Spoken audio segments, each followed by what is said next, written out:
I feel like that kind of gets into one of the things that I did want to ask you about, which is, I've never been lucky enough to be a sprinter. I wish I was. Me neither. But I think I've recognized that sprinting, there is this edge to sprinting where you really cannot screw up anything if you want to win the race.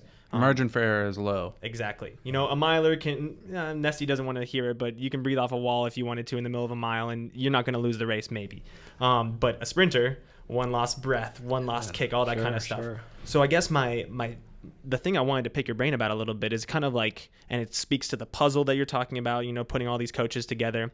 Do you go about thinking on an athlete by athlete basis about what we can accomplish, what our biggest benefit is? I'll use Caeleb as an example. Mm-hmm. Caeleb has arguably the greatest start in swimming. Sure. Starts, underwater breakout, everything there is incredible.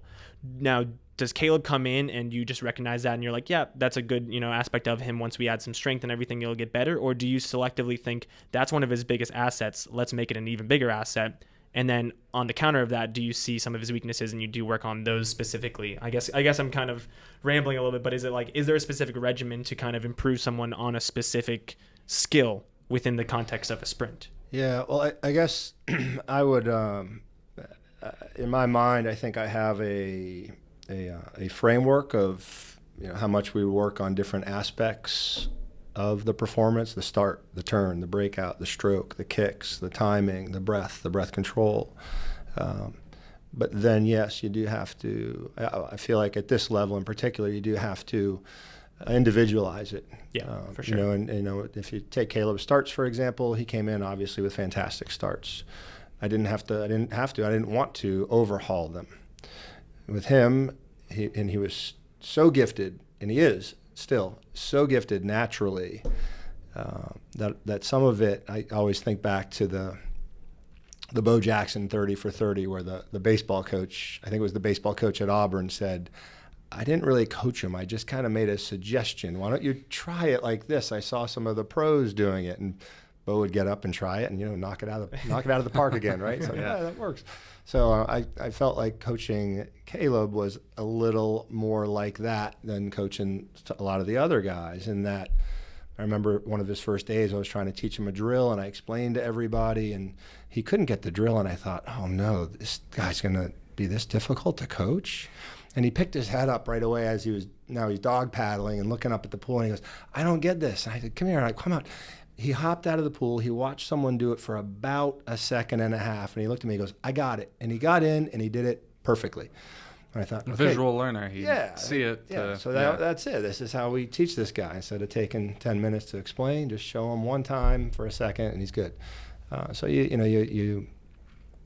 him it was, what did you do at bowls for your starts? And he gave me a few drills that they did, and we touched on those every now and then, and then we tried to just fine-tune little things here and there. Yeah, that gets into something I was going to ask about. I think something I've always, fairly believed in is, trying to kind of tailor as much as you can to the individual, and just how, you would go about that, right? So, I think you kind of explained that a little bit with, Caeleb, right? That was a bit less of a, really, hands-on changing a lot of things and kind of a bit more of, a guiding process, it seems like, versus you're going to have somebody who maybe comes in a little bit more rough. How do you guys kind of manage that, right? Because you have a fairly large group. It's not 5 kids, 5 guys. Right. You have a pretty decent size. So that has to be logistically, there's some work there, I would imagine. And that's where that collaborative process, I'm sure, helps, having more eyes to help. Yeah, it definitely is. And you're right. Teaching someone, using Brad as an example, I remember Brad's freshman year, it would take him weeks to learn a new skill. You'd explain it and you'd say, I want it. I remember explaining something to Brad one time, and I thought he got it, and I thought he was doing it in the water.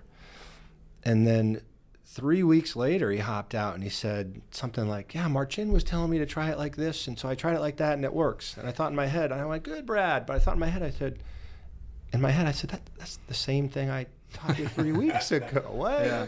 But I let it go. He's got it. He feels good about it. That's Sometimes fine. you just got to hear it from the right person or the right voice. Marcin gets the credit for that one, and I don't. That's fine. Props, Marcin. So, Yeah, everyone's a little bit different in that regard. And sometimes you have to spend, if someone's not getting it, like we have a few guys right now, that one guy I'm real concerned about on his catch on his freestyle. And I'm like, I have to spend a lot of time with this guy.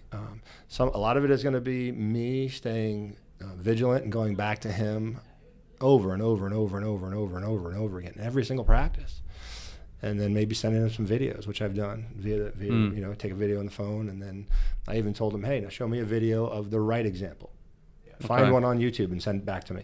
The kid came back with 3 paragraphs written about his stroke, So a lot of it is, I tell them they have to take it. No one's going to give you anything at this level. No one's going to give you the gold medal. No one gives you an American record. No one's going to give you that Olympic team berth. You have to take it. And so if you want to fix that, I'm going to help you as much as I can, but you might need to come in and say, Coach, can we work on this now? Yeah. A half hour early, or you might need to stay late.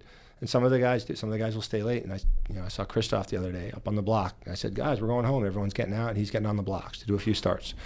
I'm like, I'll stay for this. Yeah. I'll definitely stay for this. And and sure enough, 2 other guys hopped up on the blocks. They saw him, and they're like, well, I better stay too.